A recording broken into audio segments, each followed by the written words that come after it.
观众朋友大家好，欢迎收看9月7日公司台语台下晡新闻，我是陈淑君。新闻一开始来看，国内今仔增加34844个本土病例，有29个人死亡，182个人中重症。今仔有一个2岁囡仔死亡的个案，是国内头一个因为 BA.5 引起脑炎死亡的案例。来听指挥中心伫下晡上届新的说明。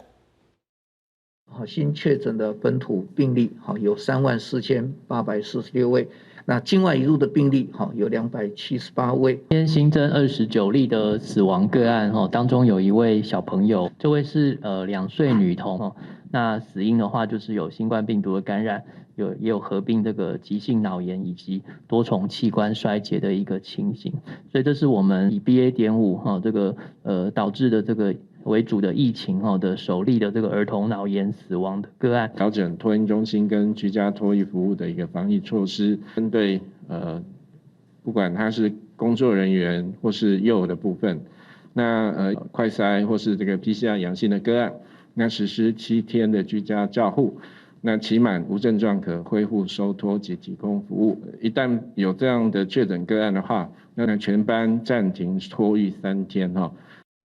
再来看国民党智库国家政策研究基金会今仔开记者会指出，讲奥密克戎的 BA.5 变种病毒是拖了真紧。因批评民进党政府伫顶礼拜通过会当预防原始病毒甲 BA.1相加的疫苗 EUA 紧急使用授权，这根本就是欺骗社会哦。因讲政府实在是部署了上过慢，也毋过卫生福利部是强调讲，这种相加的疫苗对 BA.4 跟 BA.5嘛是有效果。而且目前市面上是买袂到 BA.5的相加疫苗。那我们知道这个病毒啊，它基本上还是欧密克戎的变种啊，它还是欧密克戎里面一支啊。那欧密克戎这个病毒，现在在全球很多都把它当作已经到了流感化了。所以原则上来讲，轻症你不要去理它，你要去理的是理重症啊。我们国家在这么轻的病毒里面死了这么多人，大概死亡率将近了5%，这个是很丢脸的事情。也毋过，卫生福利部的专家李秉颖是表示讲，目前 BA.5相加疫苗只有伫美国通过 EUA， 嘛无经过人体实验，其他的所在根本拢买袂到，个个拢是做这款 BA.1的疫苗。世界卫生组织目前嘛是建议讲，毋通为着要等 BA.5疫苗，就放弃做 BA.1。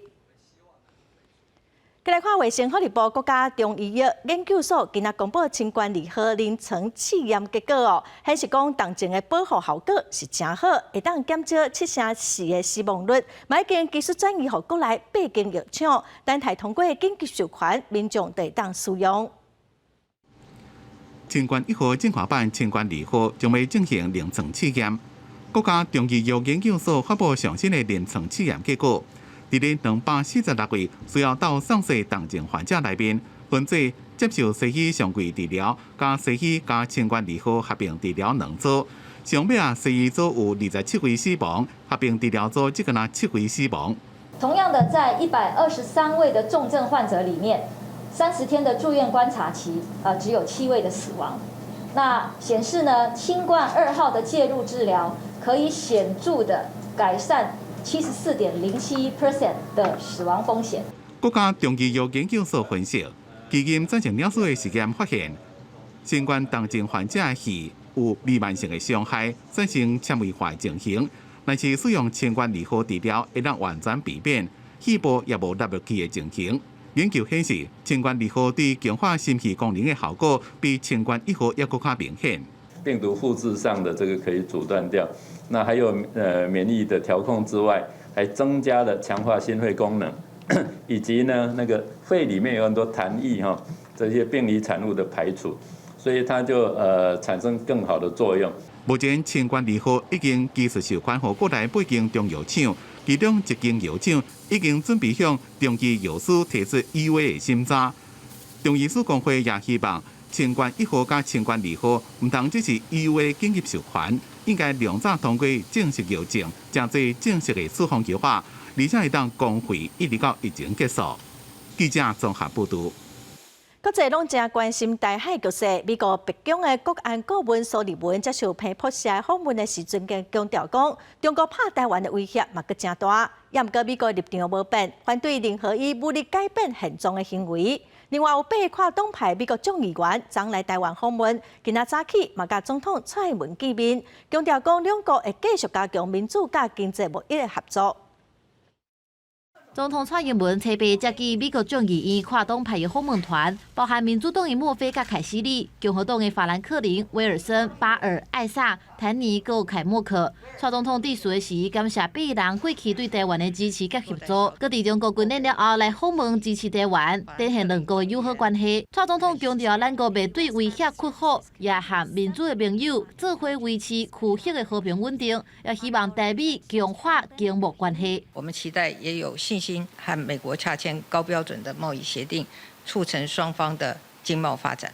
同时，我们也希望未来能和美国签署避免双重课税协定，为彼此打造更良好的投资环境。期盼在座的议员能够一起来支持。One of the most important things Congress can do right now is to deepen economic relationship with Taiwan, and in particular, by pushing for a high-quality free trade agreement between the U.S. and Taiwan. And I personally would like to see a Ding Tai Fung in Orlando. 莫非对强化两国关系来赞声，伊个笑讲希望看到丁泰丰会当到佛罗里达州的奥兰多开分店，台美继续稳定发展。不过，美国白宫国安顾问苏利文伫接受平埔社的专访的时表示，中国入侵台湾的威胁犹原鲜明。It remains a distinct threat that there could be a military contingency around Taiwan, and the People's Republic of China has actually stated as official policy that it is not taking the invasion of Taiwan off the table. The American position has remained steadfast and consistent, and we will continue to push back against any effort to change the status quo by force. 苏利文也针对参议院外委会要审查的台湾政策法案表示，内容会当强化台湾安全，不过也对部分内容感觉烦恼，传出北京烦恼这案会违背过去对台湾战略暧昧的政策。另外，法国参议院5位跨党派的议员访问团也伫车北透早拜访立法院，不过却传出其中1位参议员到台湾的时阵验出确诊。外交部表示，按照指挥中心的防疫规定，启动应变措施。这位团员的行程该做是事实，其他团员甲确诊者无密切接触，所以继续异常的行程。记者综合报道。再来看，民进党台北市长参选人陈时中今仔发布妇女政策，忙讲推动性别平权来减轻父母请养囡仔的负担。陈时中嘛批评国民党台北市长参选人蒋万安毋捌医疗法规，也毋过蒋万安是强调讲，伊按算要编3亿的个人长照的补助款，嘛要来增加长照的称谓。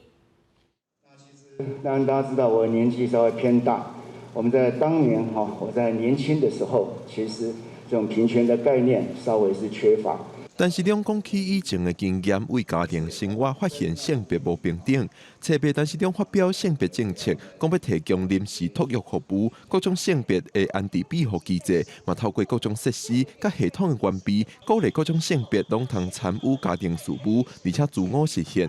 不过陈时中半暝伫面册答问，批评前13仔国民党蒋万安提出的长照政策，要甲联合病院的长照床位增加到500张，是甲法律冲突。记者会上搁再批评蒋万安无专业。他本身也是卫环的委员那很多年了，那对于长服法或相关的医疗的法规应该有所认识，而且他也是一个法律人。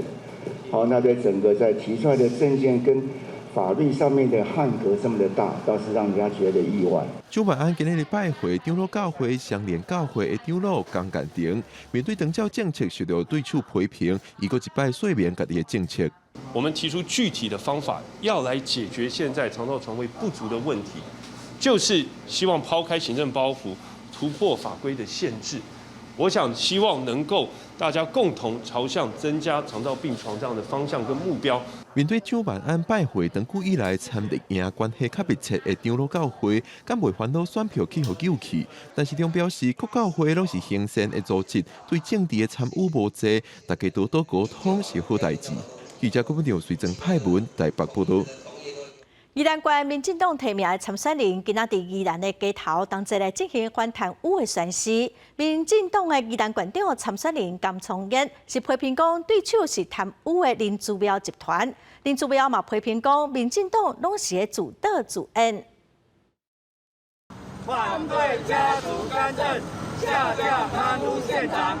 宜兰县民进党提名的5合1参选人，甲民进党宜兰县长参选人江聪燕，一透早徛伫路口，大声喊着下届贪污县长反对家族干政等口号，伫全县24个路口举牌啊向民众下手。江聪燕是去县长的官舍，也个县府的职务博物馆，甲对手林志标比声势。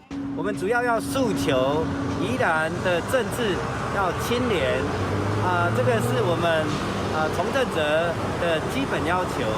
江聪燕讲，现任县长公诉官舍几多遍被搜查，正式起诉，对宜兰人来讲，毋那是震惊，也是正见笑的代志。所以算是吹背是反弹力，欢迎民众希望县府廉宁的诉求，希望民众大家关心这件代志，莫互贪污的源头甲集团伫咧宜兰扩大势力。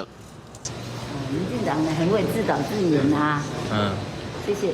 林志标早起伫咧参加县府水患自主防灾社区成果座谈会，面对民进党伫咧伊的门口，甲伊大声质疑，伊即个来回应民进党正爱自导自演，其他是无加讲。伫投票日愈来愈晚，宜兰选战，大家拢伫咧注意涉贪的议题，哪力继续攻防。记者综合报道。中秋连假明仔载开始连续3天，交通部预估今仔暗时开始就会出现头一波的车潮。国道5号今仔早起就未少，准备要去东部佚佗的车路。国道5号伫连续假期约嘛拢有高承载的管制。我们的高承载管制就是针对国5北上，在连假第2天跟第3天的下午2点到9点做。高承载管制就是头城、宜兰、罗东、苏澳4个路口。如果在车上有饮食、用餐等生理需求时，必须在符合防疫规定下使用。那使用完毕，请务必佩戴口罩。代替嘛，呼吁乘客要爱按照指挥中心的规定，坐车爱挂喙罨，伫车顶食物件、食煞嘛爱时甲喙罨挂好。代替对初8到12月，计共是加开127个次的车帮，佮加挂60个车厢，嘛有特别来加强东部干线的运输。继续来看中华警方昨暗的巡逻，临检一边骑奥多摆，佮一边食薰的查甫人，结果发现讲伊的奥多摆内底有藏开山刀、甲电击棒，准备要甲这个查甫人带转去警察局，无想到讲这个查甫人煞拍警察咯，后来就互警察压起来。另外伫台中嘛有2个查甫人啉酒醉冤家相拍，警察到现场嘛互攻击，所以就判这2个人辣椒水，嘛甲这2个人压起来咯。星期暗时10点外，警员伫中华市区巡逻，看到一个男性骑车食薰，佮无挂喙罨，真可疑，就甲伊抓落来，发现伊的机车车厢内底有真侪支刀啊，甲违禁物。你这本来就违法的物件。我去咯，用拍用安怎咧？我话我叫查路，我叫拍啦。男性是愈来愈激动，一听到警员要甲伊带转去派出所，伊随失控攻击警员。你即摆是安怎？要你钱我开啊！我创下甲你开。警员也靠人来斗3工，被员警赶到现场，甲男性压制伫涂骹。警方表示，男性早违禁的刀啊，会依照涉嫌违反枪炮弹药管制条例、社会秩序维护法来上班。因若攻击警员的部分，也得爱追究法律责任。那本案呈现辱骂及攻击警方行为，依妨碍公务予以侦办。因若伫台中有2位男性伫酒店啉酒，相封锁冤家，警员到场处理，要准备问动手的姓林的男性，对封锁出手攻击警方，警员以嫌椒水来反制。请你站住！请你站住！请你站住！我看到，请你站住！我拿手架，请你站住！趴下！这案的林姓男子有那个不听警方劝止甚至那个妨碍公务执行之情形啊。警方甲现场2个受伤的人送病院治疗，毋过当场的姓林的男性，另外3个朋友又搁到急诊室来起诉。警方落尾甲3个人全部抓起来，依照伤害、滚住、相拍，佮违反医疗法等罪嫌，移送法办。记者综合报道。中秋节是饼店的大月哦，警方发现讲有嫌犯进口2零酥，佮使用一间中华老店的包装，伫面册社团顶头用正悬的价销卖互消费者，卖出上万盒，嘛已经赚600多万咯。这安怎来？我甲代购买，代购互我。这个穿红衫的查甫人手内摕着2零酥，互警方看。警方对伊的仓库抑个袋内面找到真侪盒糕点，抑个礼盒加纸袋啊。原来伊涉嫌仿冒知名品牌博尔邦的产品伫咧卖。有心人士对外声称可以透过特殊管道大量订货，提供消费者来代购，为实际所提供的货品来源及成分不明，全案依涉嫌违反刑法诈欺罪、伪造文书罪及商标法案，移送地检署侦办。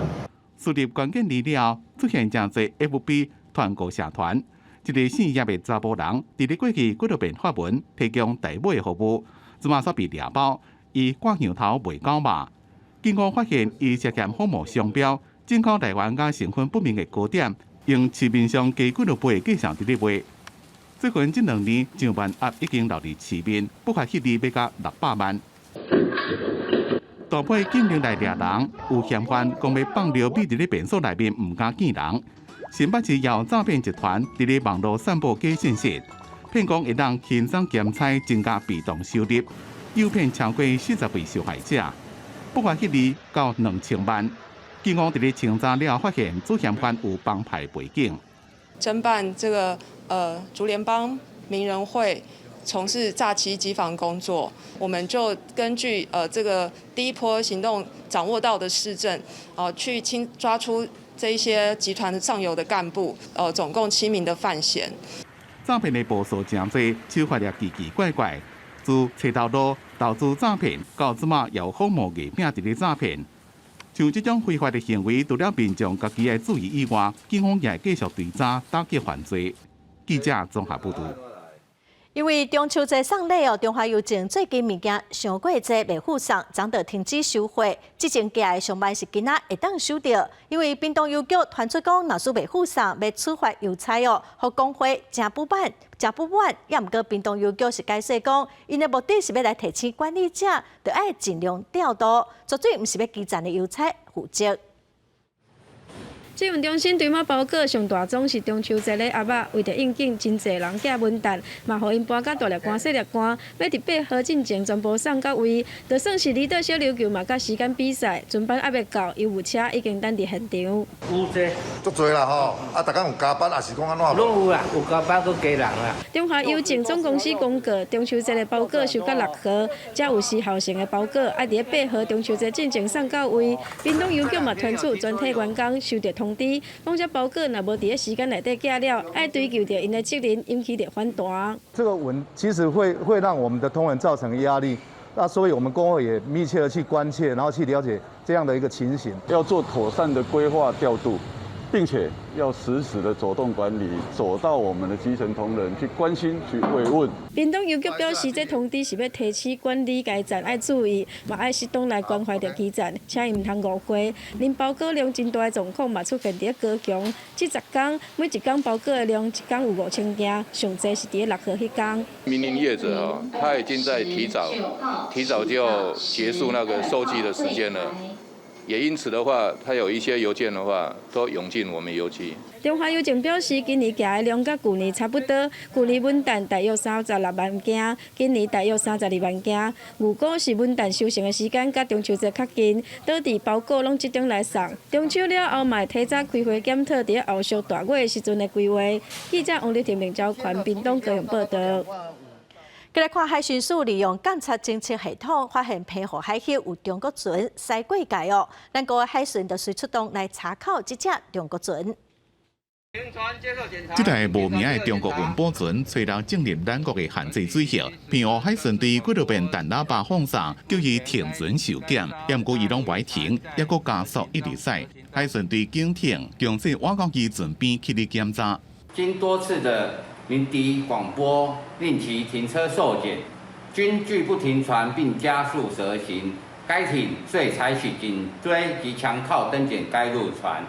中国运补船有6位船员，船顶载30吨的油，船员初步磅体温拢正常，初7赛季送病做 PCR 拢阴性，转送金马评分署第7划船队留地色继续调查。另外，吹落下道海巡署第13巡防区指挥部接到通报，有一台协普顺渔船回港时阵，伫外岸南平0.5海里的所在，发现船顶有一位菲律宾籍的渔工人无去，认为有可能是渤海的人失踪。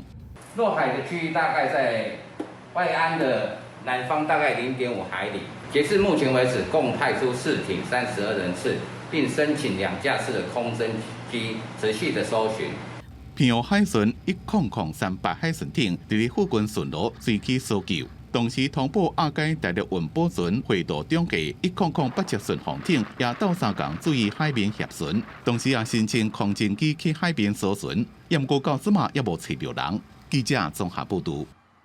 国际新闻来看，测试加拿大发生随机杀人的事件，造成10个人死亡，18人受伤。嫌犯是一对兄弟仔，警方初7宣布抓到弟弟迈尔斯，也毋过后来又搁宣布讲迈尔斯已经自杀死亡了。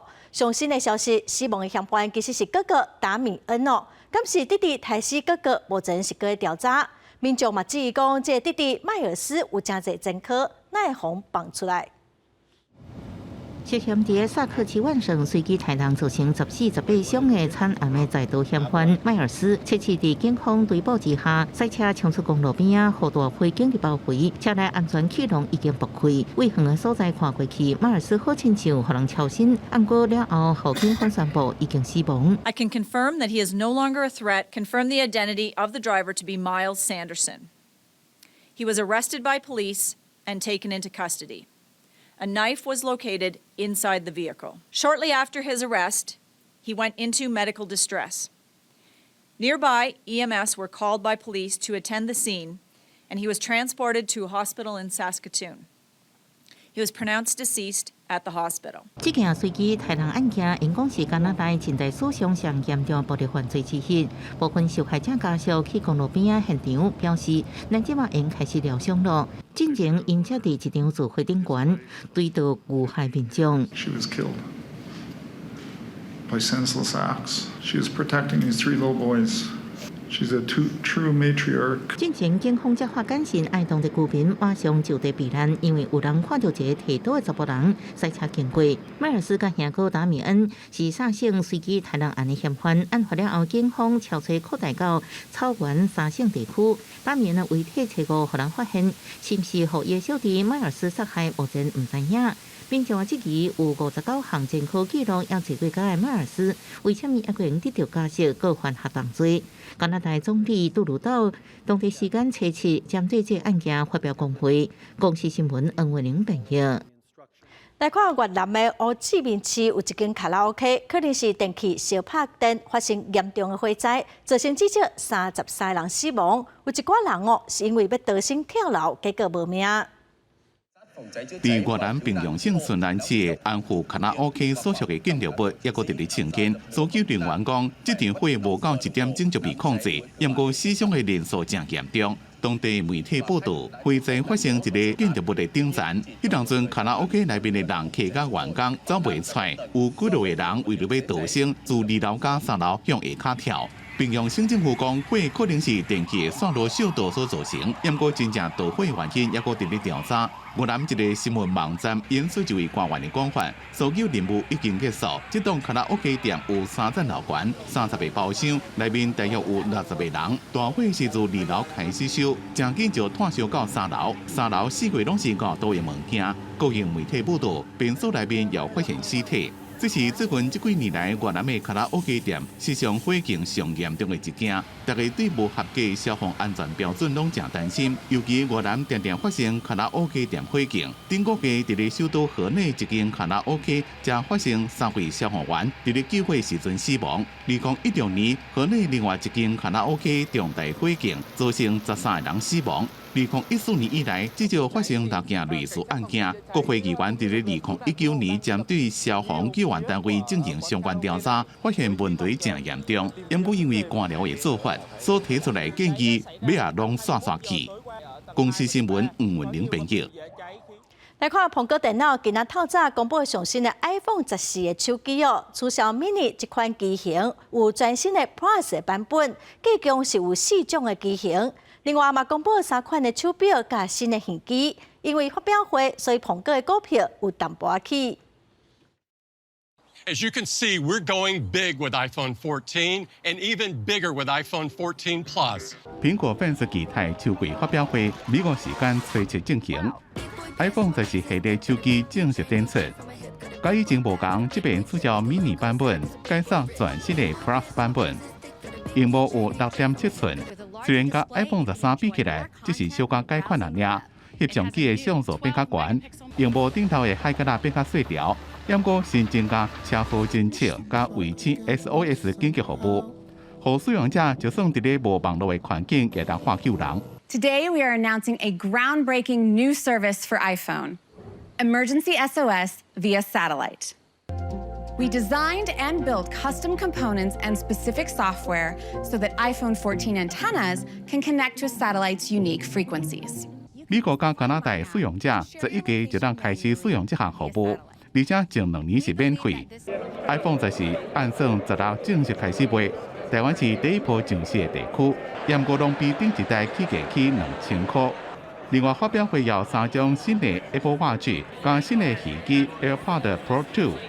分析师讲，对新的功能会当发现 Apple 开始关心使用者的人身安全。When you start to piece all the elements together, you start to realize, hey, they are enabling these types of medical services practically, certainly emergency services, that presents a picture of the company kind of looking at overall health and wellness and the medical side of things. 市场研究公司有估，2022年全世界智慧手机出货量将会降6.5%，不过平均绩效将会提悬6%。Apple Watch 顶配件带动苹果的业绩上涨，今年顶半年迄年就到440亿美金，而且手机依然是占去年销售额的52.4%。公司新闻陈伟玲编辑。来看今年有真侪所在拢出现有史以来的上高温哦，美国加州这2礼拜温度嘛拢超过40度，嘛造成电无够用，只好分区轮流送电。另外，伫加州南部的火烧山，阁还未受到控制，嘛已经造成4个人死亡，几啊千人脱离咯。加州的热浪地价进入第2个礼拜，真侪人行向海边来耍水消暑，因为卡袂到到庆加40度的冠军，就算开冷气拢食袂消。这段期间用电量用要到高峰，加州电力调度中心已经7摆发布大声警报，呼吁民众自主继续用电。下晡4点了后的尖峰期控制冷气温度，部分地区已经开始轮流停电。预测初六下晡电力负荷会达到加州史上上悬的51000兆瓦。州长纽呼吁民众过忍耐几天啊，共同度过难关。We're heading to the worst part of this heat wave, and the risk for outages is real and it's immediate.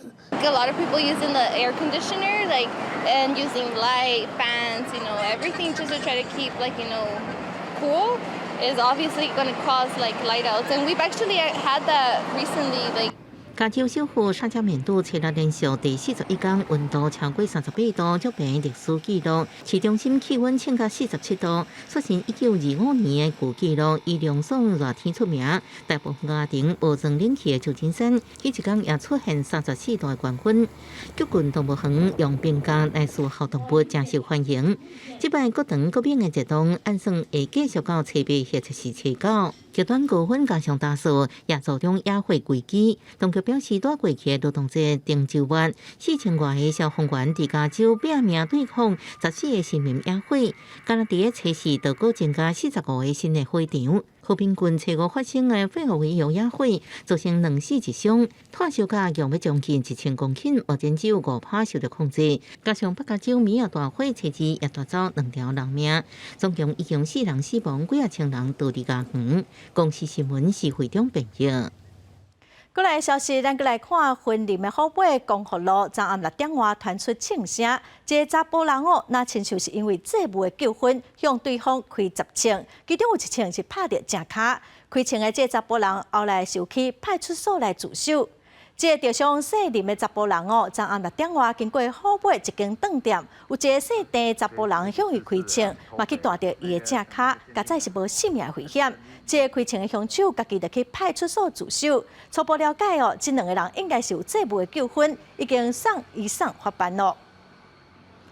咱再来看台东县治本公电 BOT 案，因为违反部落自伤同意办法的义务，所以部落伫2天前就提出行政诉讼。今仔台北高等行政法院是判讲，经济部必须要撤销许可。律师是表示讲，这个判决显示原住民委员会的自伤同意办法可能违反宪法，部落嘛呼吁原民会得爱守法。避难组伫本卡达地部部落三大意见领袖伫部落聚会所等候。台北高等行政法院宣判，特别早起知影法院判决，经济部应该撤销业者伫因传统领域的电业开发许可，新欢喜搁艰苦，因为这项开发案5年来已经造成部落分裂。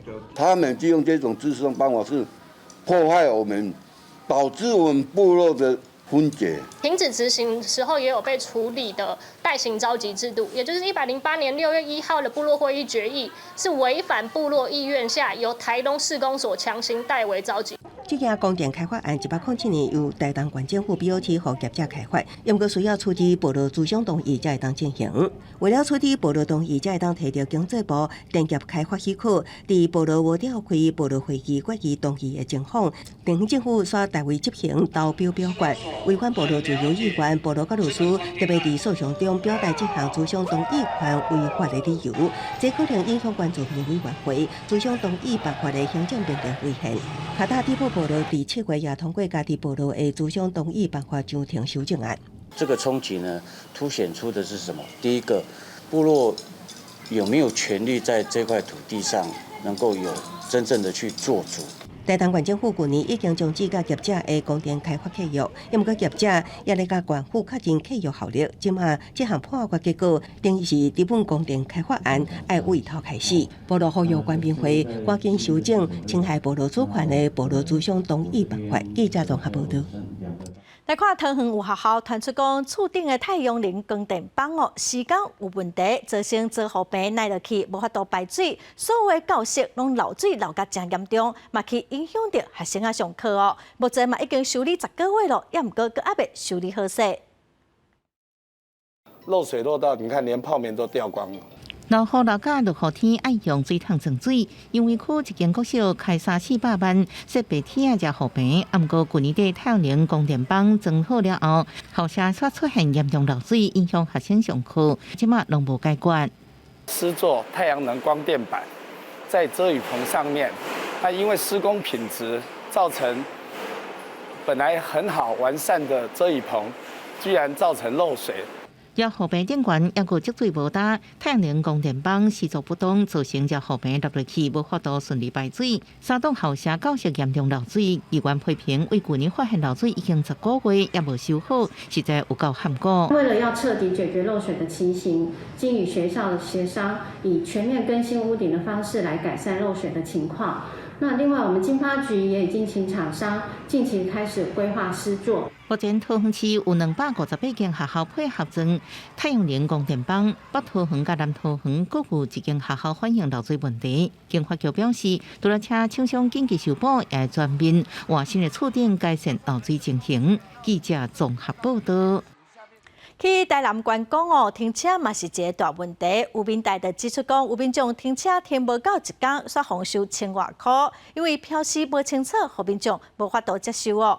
台南市交通局是表示讲，停车场的收费是市场的机制，也毋过已经有要求业者收费的标示，就要写互清楚。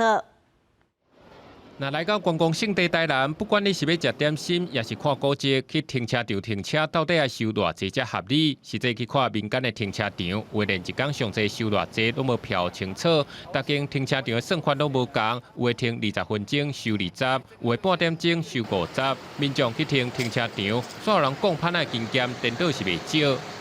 一定不会去停啊！哦，真的？为什么？我停路边比较便宜啊。自己花有遇到过这样子的状况啊，但是没有看好不能有公告而已。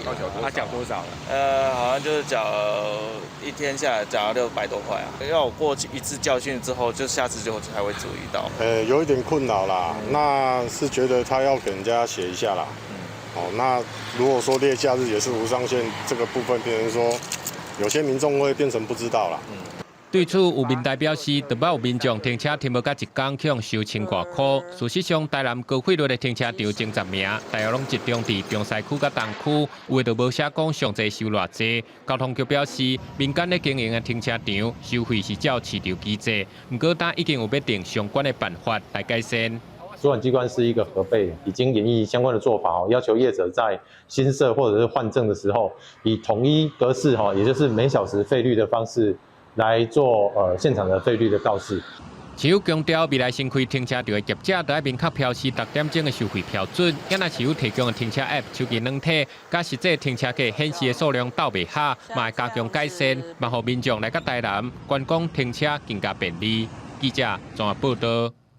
来看宜兰打开中营鸿鸿酒店，伫昨暗7点外，12楼的总统套房庆出乌烟。饭店表示讲起火原因，那亲像是烧拍电脑，嘛宣布讲昨暗所有人客的大甲车拢免费招待。火灾竟无起响，房客拢被疏散到楼骹，有人温泉浸到一半，抹一滚走出来。烟很大这样子，正面很大，有闻到什么味道？有啊，就像烧金纸的味道啊。我往两边看，帮我往两边。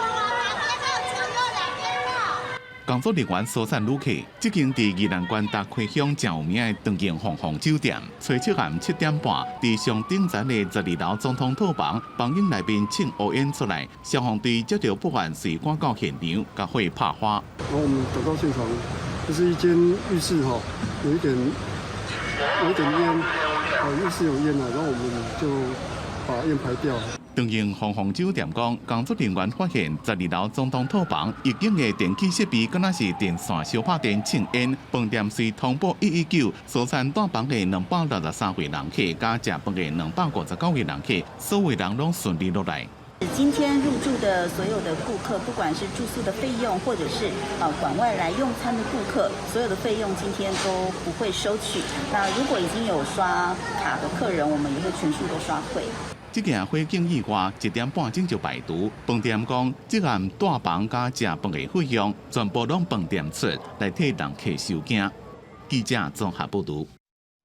为着要互驾驶驶伫往宜兰的雪山崩坑，唔通拄久哦。交通部伫中秋节连假会来试办讲伫崩坑内底会有无共蓄水的灯光。本地按说要用七彩的灯光哦，也毋过惊讲会互阳性患者发作，所以即马要改用高一些灯光来试办。利用特殊灯光色彩变化，互崩坑顶悬到两边出现100公尺的光影变化。这是国道5号雪山崩坑伫中秋连假期间要试办的情景彩色电火，用着四季变化概念来设计。春天是青色，热天蓝色，秋天金黄色，冬天粉紫色。希望借崩坑环境色彩变化，能降低赛车人造烦甲疲劳的感觉。看腻了，然后又很暗。哦 ，OK。所以变成彩色，你觉得很可以？它会干扰视线吧？哦 ，OK。所以目前为止开起来是觉得它比较暗。对，现在都太暗了啦，要亮一点比较好。高工局表示，这摆雪山崩坑的照明提升改善工程，除了崩坑大向灯具增加448个以外，考虑崩坑内底环境长时间驶车可造成视觉疲劳，所以照外国经验，伫崩坑上向各规划一个试办安装情景彩色灯具。不过原本伫假日情景设定是七彩模式，引起外界认为有影响阳性患者病情几率。高工局也表示，会将缓试办七彩电估模式。在我们目前尚未厘清，这个彩虹的七彩模式是不是会对部分的民众可能会有一些影响之前，我们中秋连假的部分会暂时先取消点亮这个彩虹的颜色的部分。高工局也提醒，伫即摆中秋连续假期，国道5号依然是塞车路段。以公路路南港系统甲稻城路段为例，有估伫连假前一天9月7日早起9点就会开始塞车，会继续到半暝啊。高工局建议各个路南的用路人，应伫连假第一天的早起5点进前，也就是尾暗5点了后，车较少的时间才出发。记者综合报道。中秋节到咯，台中大溪的文旦哦，因为今年较慢采收，佮加上疫情送礼嘛减少，所以文旦的销量无介好。台中市政府表示会来帮助农民想办法行销找通路。甲文旦装箱一箱10粒6公斤，逐粒拢芳甜佮把水。毋过台中大溪农民心内算是真歹过，因原本今年产量有1800箱，到达敢若销1000箱，规仓库抑佮填满满，车闸就要过中秋，打算规堆拢卖袂出去。很多公司行号啊，是什么都，以前定量可能是500箱，就是陆续各家的公司来，现在就是变成说可能减少了。减少，可能叫个100箱还是多少这样子。今年因为雨水多，全台湾的文旦拢大出，市场卖富销，阁断了疫情。公司行号送的采买量减少，佮加上农民拢赶伫24节气的白露前10天采收。往年白露甲中秋大约拢让1个月，今年敢若差3天，卖压力就增加。目前台中农民普遍有2成到4成销卖出去，有的甚至是直接放弃采收，敢若望讲会当卖了收济。农业局表示，台中大坑大约有12公顷种文旦，产量有25万公斤，会协助农民来到开销咯。农业局将会积极协调辖下的各区农会以及电商平台来协助进行一个销售，后续也会协调教育局来将文旦又纳入一个营养午餐的一个考量，那并会协调农粮署来协助进行一个采购以及加工的作业。农民表示，政府协助牵工要做果子汁，也是果子西丁加工品，但是因为文旦需要经过人工剥皮，工钱成本高，真侪厂商也咧丢毒。大溪文旦的品质甲甜度，拢袂输满豆的好工文旦。希望有愈侪消费者支持在地农产。记者综合报道。为着要避免高铁沿线的地层继续下陷，云林县有真侪农民无种稻啊，改种高粱甲饲料用的番麦哦。也毋过8月份开始一直落雨，布院的情况是无介好，农民的损失是真歹算。伊嘛望讲政府会当来斗3工。来到高铁沿线土库地段边仔的农地，为着要减慢地层下陷的速度，农民配合政府陆续转种高粱，要减抽地下水。但自8月夜种了后，煞一直拄着落雨，地势发芽状况无好，平均损失有到5成，农民烦恼未来收成会较歹。爱搁芳调搁定情定情哦，拖落就万年啊嘛袂拄好啦。政府一直鼓励我们要做节水周，尤其是在高铁沿岸啊。因为我们去年种的效果不错，那今年包括园长、北港、虎尾都有配合政府的政策来种植高粱。云林县农业处表示，原来今年种高粱的面积有200公顷，是比去年成长1倍。另外，为着要提高国内生产饲料的量，农委会要到庄脚推广种定植番麦，所有拢拄着发芽状况无好的困境。政府甲农委会报告栽笋的状况，不过农委会煞希望农民以人工的方式来保证。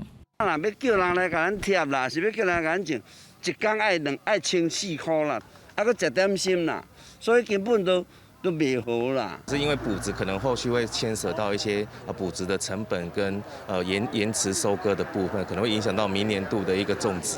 农业处表示，经过勘验，原来真侪高粱定植番麦受到损害的程度已经有到5成，符合天然灾害现金救助标准。希望中央会当公告这2项作物现金救助，并且放令定植番麦10公顷上少爱生产2500公斤，才通领补助的规定，来保障农民的收益。记者综合报道。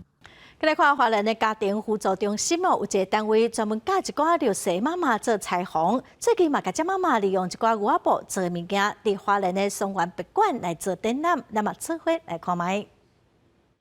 也伫花莲松园别馆的2楼展场，即马上流行的各种关系事物，也有古水红啊，甚至家具碰衣套。创作者是花莲家具中心的家具小铺妈妈，材料是使用废弃的牛仔布单联布料。丹宁它其实是可以很多变化的，也很生活化。像我们把它做成像家里的盆栽，这些在家里的装置都可以用得到的。我们甚至可以把它做成3人沙发。你看这些作品喜欢吗？你会不会想要购买或者是这样布置？我会，做的就是还蛮像的，而且比原始的更像。花莲家具中心的家具小铺伫民国98年成立到今，已经无法度算帮助过外地单亲还是弱势家庭妈妈还是船长，因原本主要的工作拢是以裁缝为主，即马煞会当创作，互学员拢真欢喜。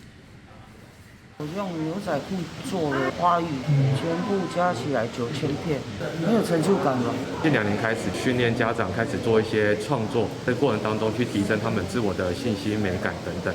这次很多的大型的物件跟商品，其实是所有的家庭跟我们的工作同仁一起去集体把它创作出来。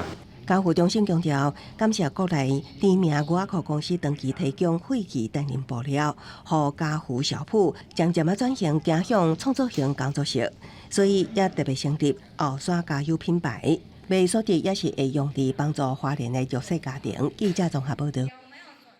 透早苹果电脑发表上新的手机啊，也毋过巴西是宣布讲要停卖苹果的手机，原因是苹果卖手机无架充电的插头。巴西政府认为这是歧视消费者，也毋过苹果公司是强调讲，因是为着环保。巴西政府伫7日下令暂停销售无附充电器的苹果手机啊，司法部嘛提出罚则，判苹果公司必须负担238万美金的罚款，同时下令取消巴西国家电信管理局 Anatel 甲苹果的订单。袂使卖 iPhone 12也甲后壁的新机型。巴西司法部为去年12月开始调查苹果卖无附充电器的手机案件。苹果原本以减少碳排量的理由提出反驳，不过巴西司法部无要采纳，表示无明确证据显示手机无附充电器会当减少碳排。苹果的做法有故意轻视消费者的嫌疑。巴西消费保护局嘛挺司法部的决策，表示苹果以环保的理由，另外增加消费者使用的麻烦，嘛变相逼消费者必须去申请另外买设备。建议苹果应该就要采用其他友善环境的做法，像讲专门换做 USB-C 接。2020年，苹果卖 iPhone 12开始无附充电器，理由是消费者会当使用现有的设备，安尼做是减少碳排的环保对策。同时引起部分消费者的不满，认为苹果实在是为了节省成本，毋过无反映伫个卖价。巴西部分消费者认为，司法部的决策是万来正义。有网友留话买手机无附充电器，就那亲像飞机无机室，也是严忍。毋过，也有网友认为，充电器坐甲用袂着身的，只是无附充电器嘛，都要适时反映伫个价销。苹果手机的价销愈卖愈贵，配备刷愈来愈少，心理实在无法度平衡。苹果回应指出，充电器的材料包含较罕有的金属锌也甲塑胶，停止随附充电器会当减少相当是50万台汽车当年的总碳排量。苹果表示会持续进行沟通，也要提出上诉。公司新闻张淑芬编译。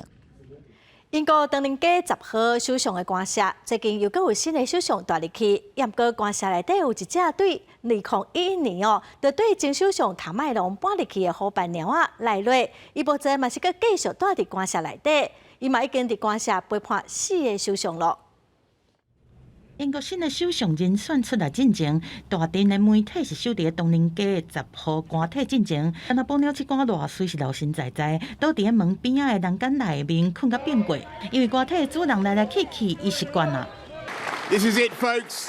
Thank you everybody for coming out so early this morning, and I will be supporting Liz Truss and the new government every step of the way. Thank you all very much. Thank you.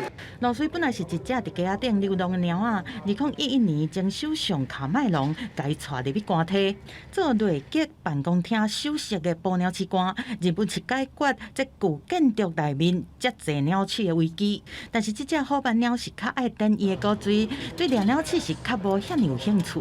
为着保护伊家己的地盘，常常含厝边外交部的鸟仔帕莫斯顿是闹来闹去。但是帕莫斯顿2017年已经引退。孙丽水继续做英国第一鸟。11年来，丽水是看到奥巴马、川普这大人物拢来首相府。2019年，川普翁仔某和迄当阵的首相梅伊伫官邸门前做伙翕相，倒伫窗仔台顶的偌水是家己伫遐耍伊的毛，根本就无得插，变一张经典的相片。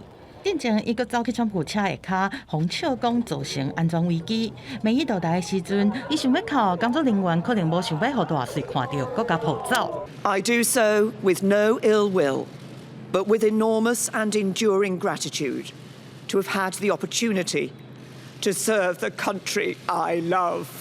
虽然看到官邸主人一直换，但是丽水共款伫咧唐宁街10号出入真自在。官方网站讲，伊除了爱掠鸟鼠，和贵宾阿伊莎子嘛真无闲，检查官邸敢安全，嘛爱测试官邸的古董家具困起来敢毋舒适。所落来丽水会继续守伫官邸，做英国人上爱的鸟仔。公司新闻张惠敏编译。再来看美国纽约有建商为着要推动永续建筑，用原木杉仔来代替钢筋暗门头，起一栋6层楼高的公寓。电加冷气又拢用太阳能加电力，毛设电动车的充电站。咱来看这栋立建筑的示范。行入去这间公寓的厝内，会当看到天棚、地板，甚至窗仔门框拢是柴的。这栋公寓是伫美国纽约市的布鲁克林区。对外口看起，甲边的公寓拢同款，不过其实这栋公寓唔是用一般的钢筋控股立起的，是全纽约市第一间大型全部拢用柴起的建筑物。Timber is a renewable resource. Trees are growing. We're at a timber surplus. There's plenty of wood available. And so as an alternative to concrete or steel, it's a beautiful material that makes incredible spaces to dwell in that is a sustainable way to build. 60楼高的建筑物全部拢用柴起，真特别。根据2021年的国际建筑规范，18层以下的建筑物会当完全使用全部拢是用柴结构的建材来起。所以，这么伫太平洋西北部的国家，就真侪大型全部拢用柴起的建筑物。就连欧洲也用柴做大梁的建筑物，美国的威斯康星州密尔瓦基市，一个一栋25层楼高，下骹是钢筋控股里，顶头是柴起的复合式大楼。年底进前的员工用柴来起厝，是为了要减少建筑过程的碳卡粒。这栋用柴起的建筑起了2年半，伫今年5月完工。用的柴是来自华盛顿州的洋青仔树，也叫做北美黄杉。为了要大量使用伫咧牛、地板、天棚、窗仔门厅，建商把这块柴做做建筑用的集成材。对一般人担心的柴会导火，要特别的技术效果。就算是真正拄着火灾，外口烧火了会变做绝缘的柴炭层，会当亲像钢铁同款，长时间保持厝的结构。这栋公寓有14间主体。提供免到60万美金的单人套房，到300万美金的3房的主体，即马已经卖12间，但秋天正式启行就当搬入去住。公司新闻陈思东编辑。下半半天气，咱来看个县市详细资料。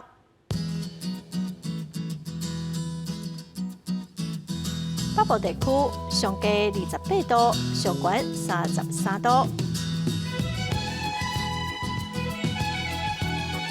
中部地区上加29度，上悬33度；南部地区上加28度，上悬33度；东部地区上加28度，上悬32度；华岛地区上加27度，上悬33度。再来看未来3天的天气。